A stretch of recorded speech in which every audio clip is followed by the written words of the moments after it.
Welcome to EI Cafe with Azeem, in which he reflects on key aspects of life and business through the lens of emotional intelligence. You will learn how emotional intelligence can be used for your success in both personal and professional lives. The podcasts cover topics on leadership, collaboration, culture, building a positive mindset, and even raising kids. You will hear key life lessons and tips from the most prominent personalities, business leaders, entrepreneurs, EI practitioners, and executive coaches from around the world. So sit back, relax with a cup of coffee as we get into today's show, EI Cafe with Azeem. Mentoring can be a great tool to grow leaders because it provides personalized guidance, fosters skills development, and enhance confidence. Through mentoring, experienced leaders share valuable insights, help mentees to navigate challenges, and support their professional growth, leading to a more capable and prepared next generation of leaders.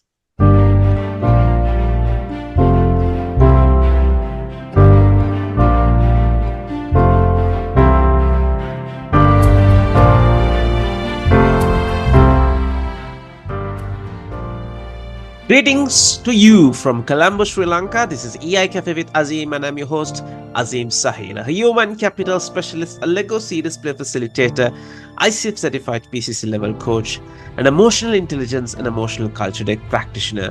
I'm one of the lead facilitators at Luminary Learning Solutions. This weekly show helps you to explore the impact of emotional intelligence on our lives through engaging conversation with industry leaders, innovators, executive coaches, and thought leaders. We aim to inspire and empower you.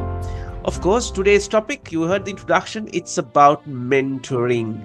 Of course, I've been talking a lot on coaching. Yes, let's see what mentoring can offer us. To have this conversation, I do have a specialist guest, and she have written a book on very recently, one of my previous guests, Andy Lopata. And let me introduce her. Dr. Ruth Gotian, Chief Learning Officer and Associate Professor of Education Anesthesiology at Weill Cornell Medicine, is a globally recognized expert in mentoring and leadership development. Hailed by Nature, Wall Street Journal, and Columbia University, she was named the top 20 mentor worldwide. Top Thinking 50 ranked her as the number one emerging management thinker in 2021, and LinkedIn recognized her as a top voice mentoring in 2023. She also is an award-winning author of The Success Factor and The Financial Time Guide to Mentoring. She's also the only author who had her work turned into a theme song titled I Am Possible.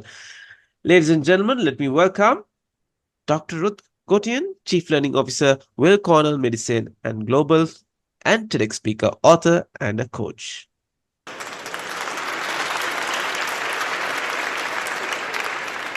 Little bit of, having that sense of Love connectivity. Love it. So, Dr. Ruth Gotian, thank you very much for accepting my invitation and joining the cafe to have this conversation. Thanks for having me. And greetings from New York. All right. So, see, it's other part of the world, right? So, Yes. Dr. Gotian, I'm just curious. We have been speaking a lot in terms of coaching around the world. Recent parts, coaching has been one of the top. And tell you frankly, this is the first time I'm talking about mentoring in my cafe for last 109 episodes. So I think it's important to highlight the importance of mentoring. Let me start off with this particular conversation in this line.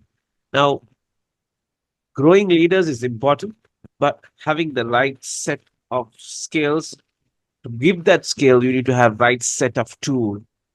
How mentoring involves in as a tool develop leaders. What's your thought? Absolutely. So look, I think mentoring and coaching work hand in hand, and I think it's best when you have both together. A mentor looks at the long term and starts developing a strategy long term. They often have experience in what you are going through or will go through. So they have that knowledge and they are sharing that knowledge. Right. Where a coach does not have to be from the same field or industry. Yeah. And it's usually to work on something more nuanced and usually for a specific time period. And I think my co-author, Andy Lopata, said it best. I heard him on another podcast and he said, a mentor knows, a coach explores. And I think that's such a great differentiation to really specify what's the difference between a mentor and a coacher. In reality, you should have both in your life. Brilliant. So I'm curious to know that now many of the sessions I walked in, when I asked, we talked about coaching. I focus more on coaching. When I ask about coaching, they said they do coaching. But when I take them through the coaching process, they say, look, Azeem, I think we got it wrong. I think we are doing mentoring. Yeah. Have you ever come Yes. across such experiences? All the time. And I really don't worry about it too much because at the end of the day, it's a label and we have enough labels in our life. The point is you need somebody to help you both with the long-term strategy and the short-term action plan. And what you call them doesn't really matter as long as you have people on your side who can help you with both of those things. Brilliant. So what I'm hearing you saying is it's a matter of how do you really mix it up, combine it, and use it appropriately when it's required. So I heard you mention in the beginning of the conversation, a mentor does know and a coach explores. Yes. Yeah, am I correct? So if you take that aspect, mentor does know. Is it a must? It should be from the industry itself because when that's a notion everybody has been talking. A mentor need to be the expert to share, transfer the knowledge to the new generation or younger person who's joining in. How do you really vouch that particular per se? I actually think it's somebody who knows and understands the process or the problem. And ideally, you want people from outside your industry as well. And Andy and I advocate for having multiple mentors, what we call a team of mentors, because the answer to your problem might have been solved in another industry. And if you're able to cross lines and cross barriers to other industries, you might get the answer to the problem that you've been facing. So, for example, if anyone who's listening has ever had surgery and has been in an operating room anywhere in the world, they will know that the doctors have a checklist of things that they go through. That checklist is to avoid errors and to avoid mistakes. We have the right patient, we're doing the right surgery, etc. Where did that idea for a checklist come from? It came from the aviation industry. Pilots use checklists before takeoff. So a problem that they had in healthcare was solved by a solution that was already being implemented in aviation. So you want to be able to cross industries so that you can hear other perspectives. Otherwise, you are in an echo chamber, and that serves no one. Brilliant. So what you mean to say is it doesn't necessarily need to be industry related. Just you can explore the other industries in terms of transferring that particular knowledge or the element of problem solving. Have we got it right? Yes, absolutely. They can definitely help. On that note, let's imagine I'm entering to the organization. Now, one of the questions most of the upcoming leaders ask, okay, Azeem, how do we know we need to put this person on mentoring? How do you know this person need to go to the coaching or is just how do I delegate this person? Now, if you can just clarify a little bit of the doubts what we have, our audience or listeners or viewers can have, so it could be a good eye-opener for us as well. So I am a social scientist, which means I study extreme high achievers. That's my research. My research is on Nobel Prize winners and astronauts and Olympians and NBA champions to figure out what has made them so successful and how the rest of us can use Mm. that knowledge in order to succeed. And one of the things that I realized was that all of these high achievers surrounded themselves with mentors, people who believed in them more than they believed in themselves. So if it's good enough for an astronaut and an Olympian and a Nobel Prize winner, it's absolutely good for the rest of us. So the Mm. question is, who is the right person to get a mentor? Everyone. Mm. Everyone should have a mentor, and not just one. They should have a team of mentors. And if your listeners want to know how to put together a team of mentors and the types of people who should be on that mentoring team, Mm. they can go right to my website. I have a template right there that they can figure out a worksheet to figure out what types of people should be on their mentoring team.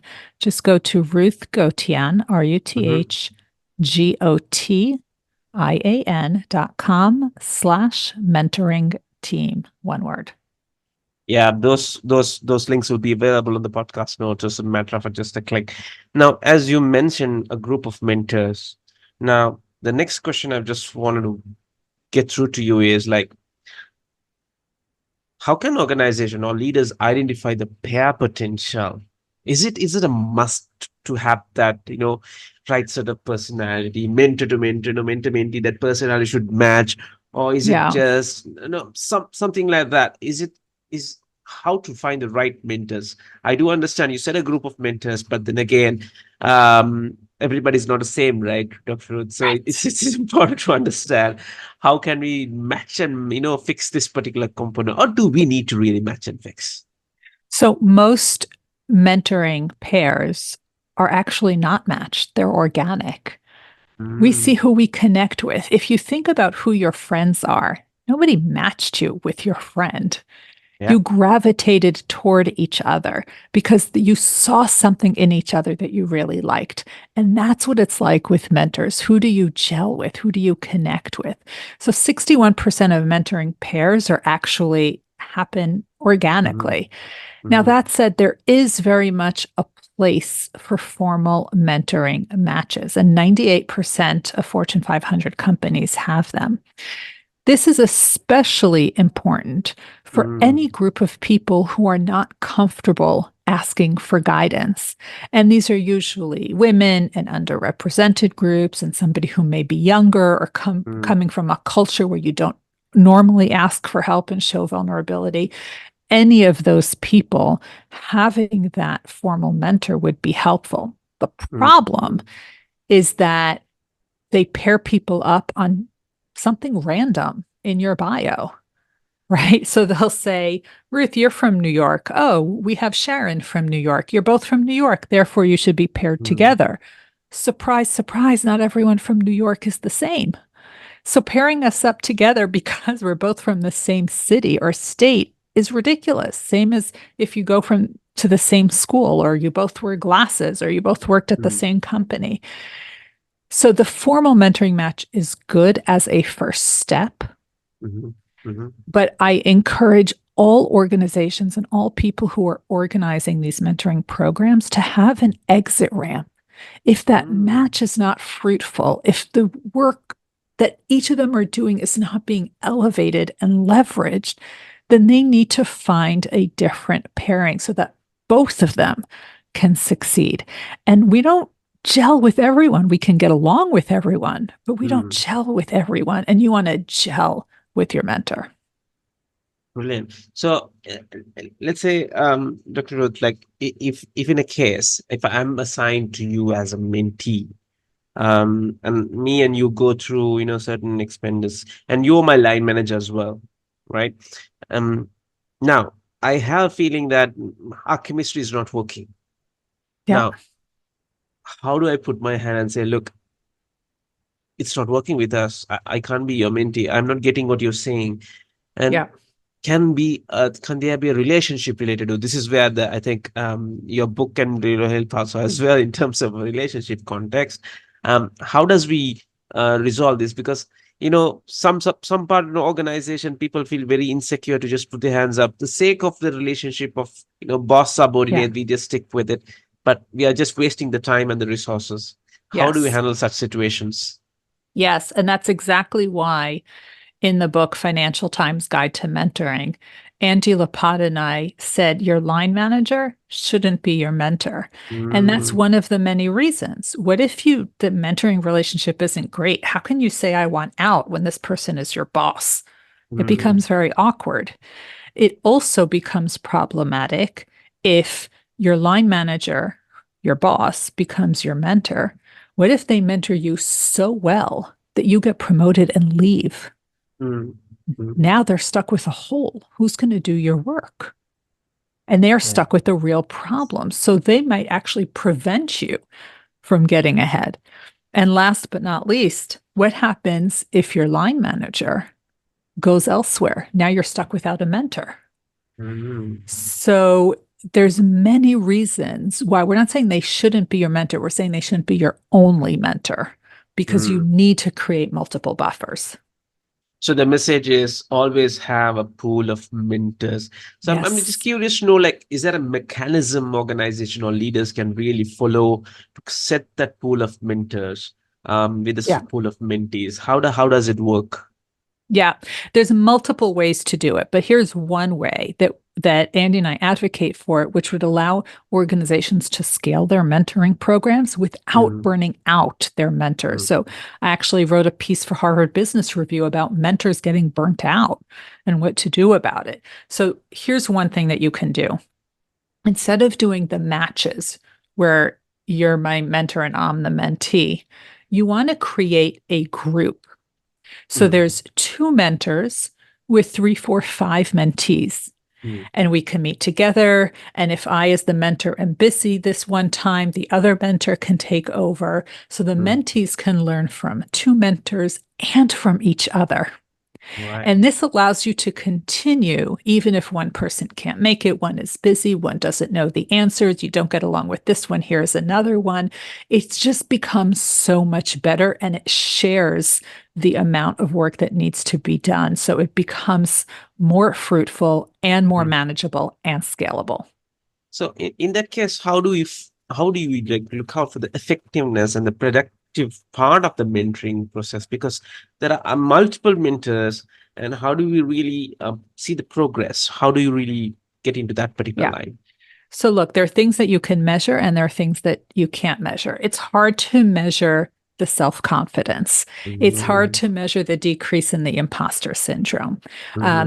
But you can see certain things. If somebody is putting their hat in the ring and volunteering for more strategic and stretch jobs or assignments, you can see who is doing that and who are their mentors, who are the people who are trying new things and presenting more often and finding more solutions. And all of a sudden they're presenting nationally. Things that haven't happened before, now they're happening.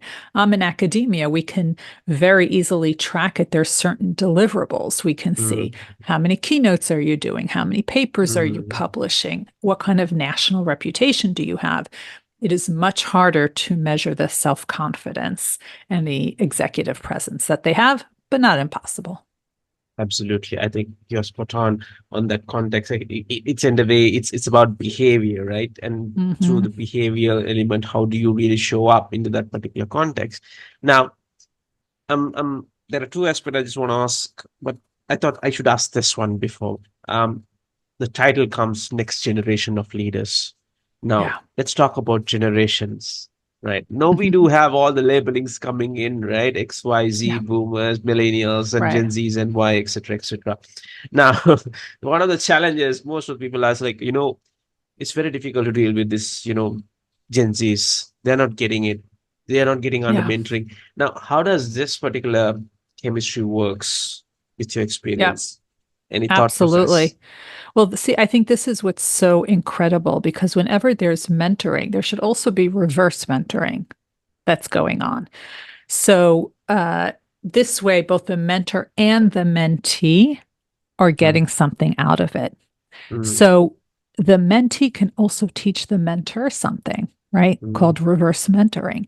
And that is so helpful because, look, I mentored someone and it allowed her to get her first paper published. which for an academic is a very big deal. She was a student, she was first author, it was a major journal, etc.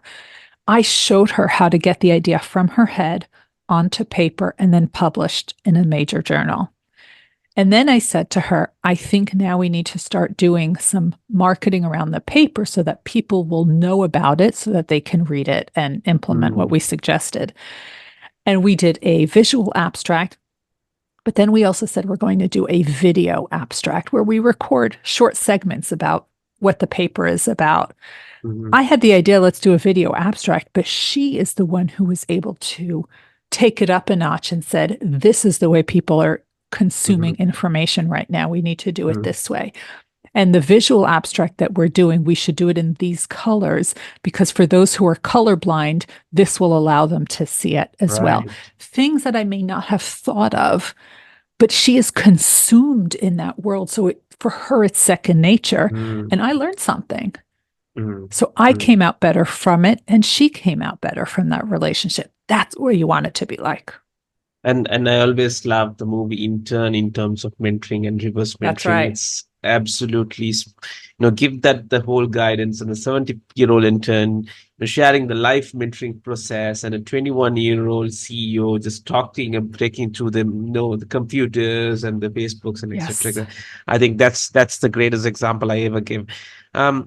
So as we come to the end of the conversation, I'm curious to know, like, with your experiences and with the whole around the work you do around the mentoring, what sort of challenges arises in leadership mentoring and how those challenges can be overcome by the respective. So Andy and I, Andy Lopata, my co-author in the book Financial Times Guide to Mentoring, we just wrote a paper for Fast Company about this, and we talk a lot about it in the book. CEOs need mentors too. Just because they have gotten to the number one spot in the organization doesn't mean that they don't need mentors. It is so lonely at the top, and people often shield them from the truth. So people often think that mentors are just for junior people, but those senior people need it as well because they need to bounce ideas off of someone in a safe way. And they can't always do that within their organization. So finding a mentor, maybe it's somebody with a similar role from another organization or somebody who retired, that would be very helpful for them as well. So I think we need to look at mentors being for someone in every level of the organization. Brilliant. And I'm curious to know, like, what are some of the pitfalls we should avoid when getting into a mentoring program? When I say mentoring program, in this part of the world, we just talk about management trainees getting into the whole system and going through each areas and covering it. But as an overall mentoring program, with your experience, what are one or two pitfalls we should avoid? Yeah, it's something that we call a tormentor. A tormentor is a bad mentor, and bad mentors are worse than no mentors. They might be jealous of your success. They might give you busy work instead of stretch assignments. They might ghost you. They might not respond to your emails. They might not allow you to collaborate with other people because they're jealous that someone else is going to take your ideas. Those are all signs of what we call a tormentor. So watch out, people. That's one of the signs. So I think we are coming into the end of the conversation. So Dr. Ruth, thank you very much for the time. Before I let you go, what would be one or two advice or golden nuggets you can throw to our viewers and audience and listeners? Well, if you want to see if your mentoring relationship is working and how it could be made even stronger, my co-author, Andy Lopata, and I put together an assessment that anyone all over the world can take for free, and thousands of people have already done it. You can just download it at mentoring-guide.com, and it'll also show you where you can get the book all over the world. Brilliant. So, ladies and gentlemen, that's the time that we have, and that's a wrap on our discussion on mentoring for leaders and cultivating the next generation of leaders. A big thank you to our guest, Dr. Ruth Gotian, for sharing such valuable insight. I know it's very short, very sweet, but she was on the spot what she wanted to tell. So if you'd like to get connected to Dr. Ruth Gotian, of course, she's freely available on LinkedIn. No one's stopping her. of course. And she does a lot of content, and she's sharing a little bit bits and bytes of the book also. So just get out of it. So get on the book. I'll share the links on the podcast note. So thank you very much, Dr. Ruth, for Thank you for being having me here. And it was a pleasure meeting you. And of course, mentoring is a vast topic. We just might be 1% or 0.1% of what we touched. Look, at the end of the day, everyone should mentor one. Absolutely. That's the message. Thank you very much, Dr. Ruth, and have a great day as well. Thank you for joining yet another successful episode of EI Cafe with Azeem. We appreciate your time and invite you to subscribe to the show so that you don't miss out on the next episode. Write a review and even rate it if you please. You can also follow Azeem Sahir on social media. We would also love to hear from you on what topics you'd like us to cover and even who you'd like us to invite to the show. We wish you well until we meet again on another episode of EI Cafe with Azeem.